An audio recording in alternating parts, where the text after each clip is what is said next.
皆さん、こんにちは。今日は、妙法蓮華経の中でも、特に重要な、比喩本第3についてお話しします。このお経は、釈尊が弟子たちに、仏法の真髄を伝えるために、例え話を用いてわかりやすく、説いたものです。私たちが生きる、この世界や、仏法の教えを理解するためのヒントがたくさん詰まっています。それでは、一緒に、この深い教えを紐解いてまいりましょう。舎利発の喚起と釈尊の予言。まず、この章の冒頭で、舎利発という弟子が釈尊に向かって喚起の言葉を述べます。舎利発は自分がこれまで山林や木の下で修行を重ね、悟りを得たと思っていました。他の菩薩たちが寿期、つまり未来に仏となることを保証されることを受けるのを見て、自分たちは症状の教えしか与えられていないのではないかと疑っていたと告白します。しかし、釈尊が説かれた法を聞いて、その疑いが晴れたと語ります。舎利発は自分が本当の阿羅漢、悟りを開いたものであり、仏の子となったことを実感したのです。これを聞いた釈尊は、舎利発に未来の予言を告げます。舎利発は、遠い未来に、華光如来という仏となること。その国は、陸という美しい国土で、多くの菩薩たちが住むと説かれます。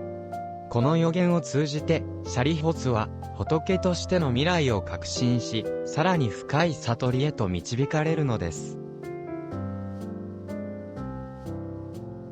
次に、釈尊は、舎利発に、三者家宅の例えを語ります。これは、仏法の教えを理解するための重要な例え話です。あるところに、大きな家に住む大長者がいました。その家は古く、柱は朽ち、壁は崩れ、火事が起きやすい状態でした。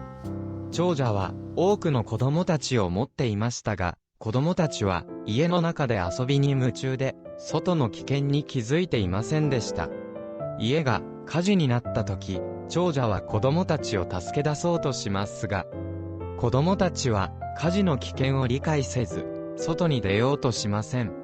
そこで、長者は一計を案じます。子供たちが好きな山羊の車、鹿の車、牛の車があると嘘をつき、外に出るように誘います。子供たちはその言葉に誘われ、無事に火事の家から逃げ出すことができました。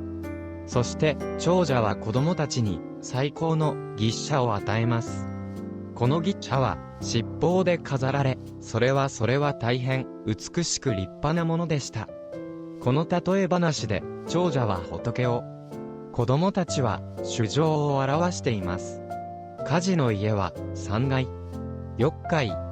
色階、無色界という迷いの世界を象徴しています。長者が子供たちを救うために、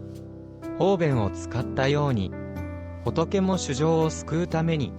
様々な方便を用いるのです。三乗と一仏乗について、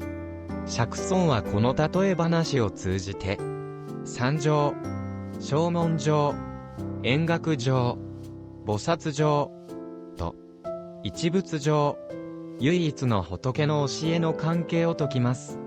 まず、声聞乗とは、仏の教えを聞いて悟りを目指す者。例え話でのヤギの車に相当します。次に、円覚乗です。これは、一人で修行し、縁起の理法を悟る者。例え話での鹿の車に相当します。そして、三つ目の菩薩乗。これは、衆生を救うために修行する者。例え話での牛の車に相当します。しかし、釈尊はこれら三乗は、あくまで方便であり、最終的には、すべての衆生を一仏乗へと導くための手段だと説きます。つまり、仏の教えは一つであり、すべての衆生は、仏となることができるのです。この比喩本の中で、釈尊は、舍利発に、この教えを広めるように命じます。この法華経の教えは、最高の真理であり、信じる者には大きな功徳があると説かれます。釈尊は、この教えを伝えるべき人々として、次のような人々を挙げます。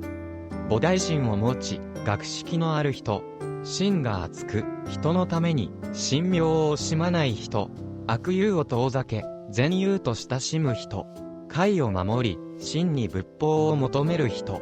これらの人々は、この教えを深く理解し、実践することができる、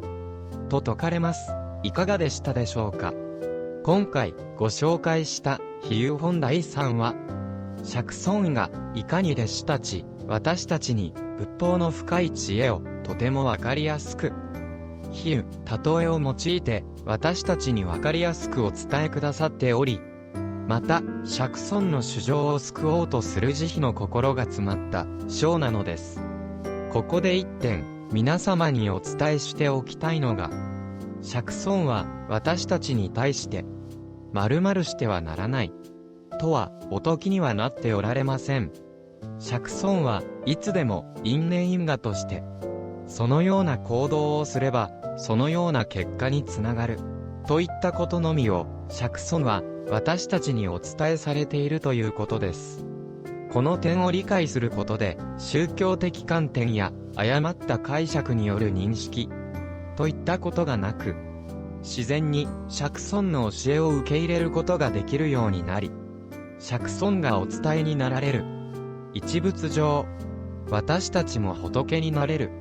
ということを信じての判断や行動ができるのではないでしょうか。私たちも、この釈尊の教えを学び、